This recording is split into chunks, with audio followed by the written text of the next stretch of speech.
You probably imagine a medieval executioner as a powerful figure, hooded, feared, in control. But the truth is much stranger and much sadder. Because the man who swung the sword was never welcome at the table, not even his own. Tonight, we'll step into his boots, the ones stained with blood he didn't want to spill. And you'll see why this job wasn't a symbol of power. It was a prison without walls. If this story interests you, quietly hit subscribe and let the video play. I'll be here, and history will unfold at its own pace. Close your eyes for a moment. Imagine waking up not to birdsong, but to the creak of a wooden gallows outside your window. Your hands are calloused, your name is whispered like a warning. And when you walk to buy bread, the baker uses tongs to take your coin. This was the life of a medieval executioner. Necessary, feared, and utterly alone. Tonight, we'll sit with him by the fire, not to judge, but to understand. Because his story is not about violence. It is about isolation. What if your job made you a ghost while you were still alive? That was the reality of the medieval executioner. He served every citizen, but no citizen would serve him. Not a drink, not a prayer, not even a handshake. So tonight, we ask a quiet question. Why did society need him so badly, yet refuse to see him at all? The answer is darker than you might expect. If you're curious, stay with me, and if you enjoy slow, thoughtful history, please subscribe. There's much more to uncover, one breath at a time. If you'd like to hear more, consider subscribing. And for now, just breathe, listen, and let history speak softly. You probably imagine a medieval executioner as a powerful figure, hooded and feared, the kind of man whose very shadow made others cross the street. But the truth is much stranger and infinitely sadder, because the man who swung the sword was never welcome at anyone's table, not even his own. Think about that for a moment. He was the one person every town desperately needed, the final hand of justice, the silent figure who made the law real.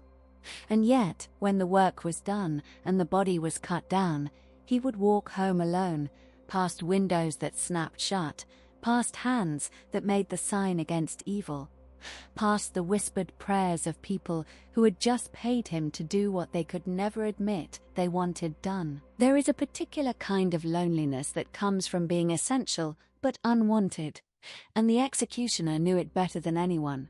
He would stand at the edge of the market, watching mothers pull their children closer, watching merchants pretend not to see him, watching the baker use a pair of iron tongs just to take his silver, not because the coins were dirty, but because his touch was considered a stain that could not be washed away. Imagine living your entire life as a ghost, visible only when someone needed a death delivered cleanly, and invisible every other moment, even at your own dinner table, where the only faces looking back at you belonged to the sons and daughters you had cursed, simply by bringing them into this world, because that was the darkest secret of all. You did not choose this life. It chose you before you could speak, before you could run, before you could even understand why the other children screamed when you came near the well. And by the time you were old enough to grow a beard and swing a training axe, you had already learned that your hands would never hold anything soft without leaving a mark. You had already learned that the only people who would ever look you in the eye were the ones about to die, and sometimes, in those final moments, they showed more kindness than the crowd ever did. So you learned to stand still, to speak low, to fade into the stone walls of your house beyond the northern gate, a house that smelled of iron and old rope, a house where the fire crackled against a silence so complete you could hear your own heartbeat, asking the same question night after night. What if they were innocent? But you never said that out loud, because in your world, Questions like that were the real crime, and the only confession you were ever allowed to make was the swing of the blade. And that story begins not with blood, but with a cradle. You were born into this life the way other children were born into the smell of fresh bread or the warmth of a mother's embrace, except your first lullaby was the creak of the gallows chain, and your first toy was a miniature axe carved by your father's own hand, not out of cruelty, but because he knew what waited for you, and he wanted you to be ready. Before you could walk, you had already been marked. The midwife who delivered you refused to wash her hands afterward. The priest who should have blessed your name found urgent business elsewhere, and your mother, God rest her soul, held you close in the darkness of your little house beyond the gates, whispering something that sounded like apology but felt more like a curse. You grew up fast because you had to.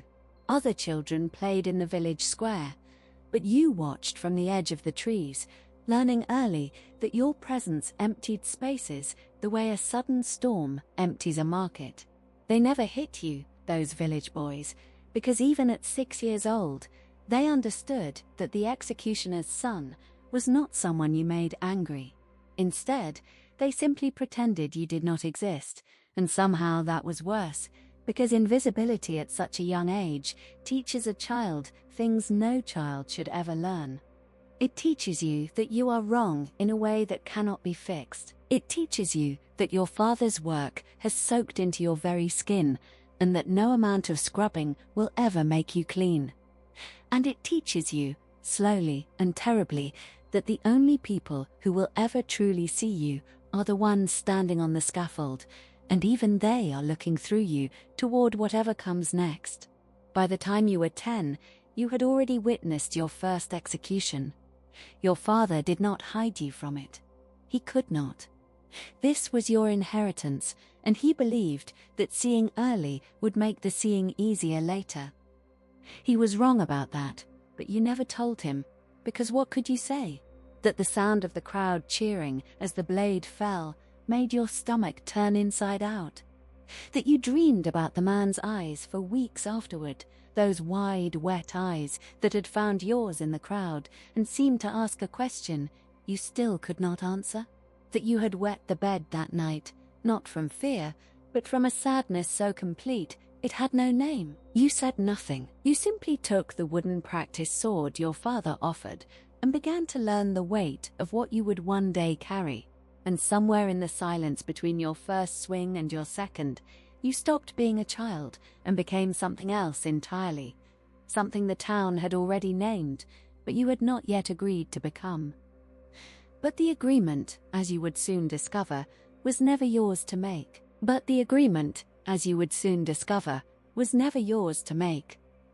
the time your voice had deepened and your arms had learned the cold discipline of the axe, the town had already decided exactly who you were, and no amount of kindness or quiet dignity would ever change their minds. You remember the first time you tried to buy bread alone. You were perhaps 14, old enough to be sent on errands, young enough to still believe that if you were polite and kept your eyes down, the baker might treat you like anyone else. He did not.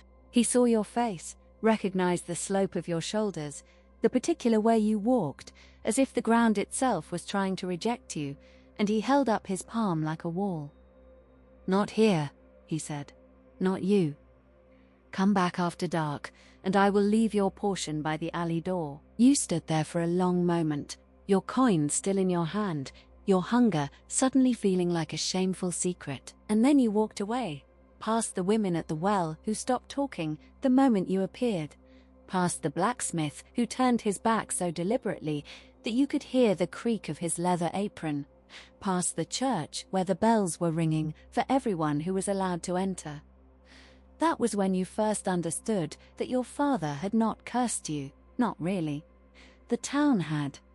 They needed him, needed you, to do the one thing no one else would do, and their gratitude took the form of a permanent exile. You could stand in their square, breathe their air, spend your silver, but you would never belong to their world. You would always be the man on the other side of the wall, the shadow that moved through the margins, the name that mothers whispered to frighten misbehaving children, and the worst part, the part that gnawed at you during the long nights when sleep would not come, was that you had done nothing wrong. You had never raised your hand against anyone who did not already stand condemned by law. You had never enjoyed the work, never lingered over the bodies, never taken more than what you were owed. And yet here you were, 14 years old, and already damned by association, already learning to eat your bread in the dark, already mastering the terrible art of making yourself small so that others would not have to look away. But there was one place where you did not have to shrink, one place where your presence was not only accepted but demanded, and that place was the scaffold. And that, perhaps, was the cruelest irony of all. The scaffold became the only place where you were not required to disappear. When you stood on that wooden platform, axe in hand, hood pulled low, the crowd did not look away. They leaned in. They held their breath. They watched your every movement with an intensity that bordered on intimacy, because in that moment, you were the most important person in their world. You were justice made visible, the sharp edge of the law, the reason they could sleep at night, knowing that murderers and thieves would answer for their crimes. And yet, the moment the blade fell and the head rolled into the basket, their attention vanished like smoke. They turned back to their bread and their gossip and their little lives, leaving you alone on the platform with a body that had stopped being a person and had become simply meat. That was the secret they never told you about the work. Not the blood, not the screams, not even the nightmares. The secret was how quickly they forgot. You could deliver the cleanest stroke they had ever seen, a beheading so perfect that the condemned man's lips were still forming a prayer when his head left his shoulders, and by the time you had wiped your blade, the crowd would already be arguing about the price of eggs. No one would thank you. No one would clap you on the back or buy you a drink. They would simply disperse, and you would walk home through the same empty streets, carrying the weight of what you had done entirely alone. And then there were the other jobs, the ones they did not put in the official records. The quiet requests that came after midnight, when a nobleman's servant would knock on your door with a pouch of silver and a name written on a scrap of parchment. You learned not to ask questions, because questions were dangerous, and because the silver was good, and because refusing such requests could cost you more than your livelihood. But you remembered every face, every muffled cry, every time you closed your eyes afterwards and saw not a criminal but someone's daughter, someone's son, someone who had simply been in the wrong place at the wrong time. You told yourself it was not your place to judge.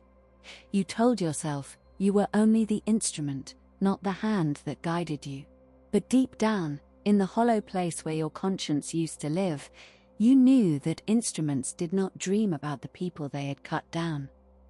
Instruments did not wake at 3 a.m. with the taste of iron on their tongues and the echo of a stranger's last word still ringing in their ears. You were not an instrument, you were a man, and that was the problem, because the town did not want a man on the scaffold. They wanted a machine, precise and silent and utterly without feeling. And the more you tried to be that machine, the more you felt yourself cracking from the inside, your humanity leaking out through the cracks like water through a faulty dam. But you could not stop. You could never stop. Because if you stopped, if you laid down your axe and walked away, they would call you a coward, and then they would call you a traitor, and then they would find someone else to take your place, and that someone else would be your son. So you kept swinging, kept cleaning, kept carrying bodies to the unconsecrated ground where no priest would bless the soil. And somewhere along the way, you began to notice that the line between justice and butchery was not a line at all, but a question mark, twisted and endless. And you had been standing at its center for so long that you had forgotten there was ever another place to be. That was when the nightmares changed. They stopped being about the faces of the dead and started being about the faces of the living. the ones who smiled at you from a distance, who paid you with coins they would not let you touch, who whispered your name like a warning and then pretended they had never spoken at all.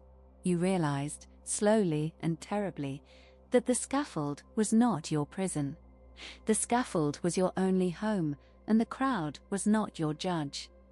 They were your family, the only family that would ever look you in the eye, even if they only did it when you held a blade. And so you stopped hoping for their acceptance.